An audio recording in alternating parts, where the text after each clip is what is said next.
नमस्कार. आज आपण जाणून घेऊया मकर संक्रांत का साजरी करतात, तसेच त्याचे धार्मिक व वैज्ञानिक कारण काय. सूर्य जेव्हा एका राशीतून दुसऱ्या राशीत प्रवेश करतो तेव्हा त्याला ज्योतिषात संक्रांत म्हटले जाते. मकर संक्रांतीच्या मुहूर्तावर सूर्याचा मकर राशीत प्रवेश होतो.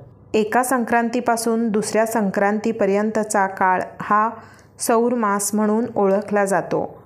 पौष महिन्यात सूर्य उत्तरायण होऊन मकर राशीत प्रवेश करतो. ही गोष्ट देशभर वेगवेगळ्या प्रांतात वेगवेगळ्या प्रकारे उत्सव म्हणून साजरी केली जाते. मकर संक्रांती हा सण उत्तर भारतात दरवर्षी 14 जानेवारीला साजरा केला जातो. असे मानले जाते की मकर संक्रांतीला उघडते स्वर्गाचे दार. हो, असे मानले जाते की संक्रांतीपासून चांगल्या दिवसांची सुरुवात होते. त्याचे कारण म्हणजे सूर्य या दिवसात दक्षिण ते उत्तर गोलार्धात फिरत असतो. यामुळे देवतांच्या दिवसांची सुरुवात होते. धार्मिक मान्यतेनुसार या दिवशी स्वर्गाचे दार उघडते. म्हणूनच या दिवशी केलेले पुण्य व दान हे इतर दिवशी केलेल्या दानापेक्षा अधिक फलदायी असते.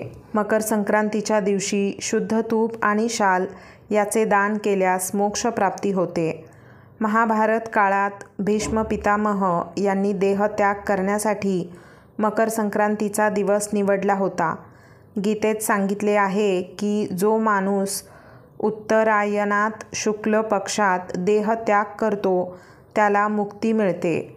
मकर संक्रांतीपासून सूर्य उत्तरायण होतात, म्हणून हा दिवस लोक उत्साहात साजरा करतात. आता आपण पाहू की पुराणातील मकर संक्रांतीच्या कथा काय आहेत. श्रीमद भागवत तसेच देवी पुराणानुसार शनी महाराजांचे त्यांच्याच वडिलांशी वैर होते, कारण सूर्यदेवाने त्याची आई छायाला त्याच्या दुसऱ्या बायकोचा संज्ञाचा मुलगा यमराजाशी भेदभाव करताना पाहिले होते. या गोष्टीने नाराज होऊन सूर्यदेवाने संज्ञा आणि त्यांचा मुलगा शनी याला स्वतःपासून वेगळे केले होते. म्हणून शनी व छाया यांनी सूर्यदेवाला कुष्ठरोग्याचा शाप दिला होता. असं म्हणतात की मकर संक्रांतीशी जोडलेले आहे सूर्य आणि शनीचे वरदान. यमराज आपल्या वडिलांना सूर्यदेवाला कुष्ठरोगाने पिछाडलेले बघून दुःखी झाले. यमराजाने वडिलांना कुष्ठरोगापासून मुक्ती मिळवून देण्यासाठी कठोर तपस्या केली, परंतु सूर्याने रागात येऊन शनी महाराजाच्या घरी असलेली कुंभ राशी, जिला शनिदेवाची राशी मानली जाते, ती जाळून टाकली. त्यामुळे शनी व त्याची आई छाया हिला हाल अपेष्टा सहन करावी लागली. यमराजाने आपली सावत्र आई आणि भाऊ शनीला त्रासात असलेले पाहून त्यांच्या कल्याणासाठी वडिलांना सूर्यदेवाला समजवण्याचा प्रयत्न केला.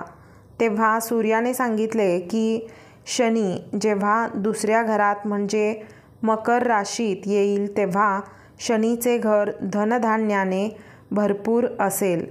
यावर शनी महाराज प्रसन्न झाले व त्यांनी सांगितले की मकर संक्रांतीला जे कोणी सूर्यदेवाची पूजा करतील त्यांना शनी दशेचे त्रास सहन करावे लागणार नाहीत.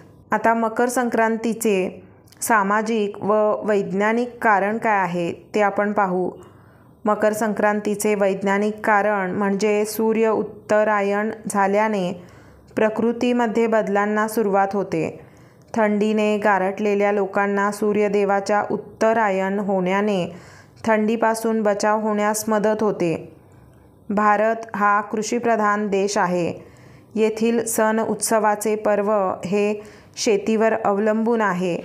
मकर संक्रांतीच्या अशा काळात येते जेव्हा शेतकरी रब्बी हंगामाची पेरणी करून खरीप हंगामाचे पीक मका, ऊस, शेंगदाणे, उडीद घरी घेऊन येतात. शेतकऱ्यांचे घर अन्नधान्याने भरून जाते. म्हणूनच मकर संक्रांतीला खरीप हंगामातील पदार्थांनी या पर्वाचे स्वागत केले जाते. तर मित्रांनो, आजची माहिती तुम्हाला कशी वाटली ते नक्की कमेंट करून सांगा. आणि आजचा व्हिडिओ तुम्हाला आवडला असल्यास लाईक करा. चॅनलला सबस्क्राईब करायला विसरू नका, कारण अशाच प्रकारचे नवनवीन व्हिडिओज तुम्हाला तुमच्यापर्यंत पोहोचतील. धन्यवाद.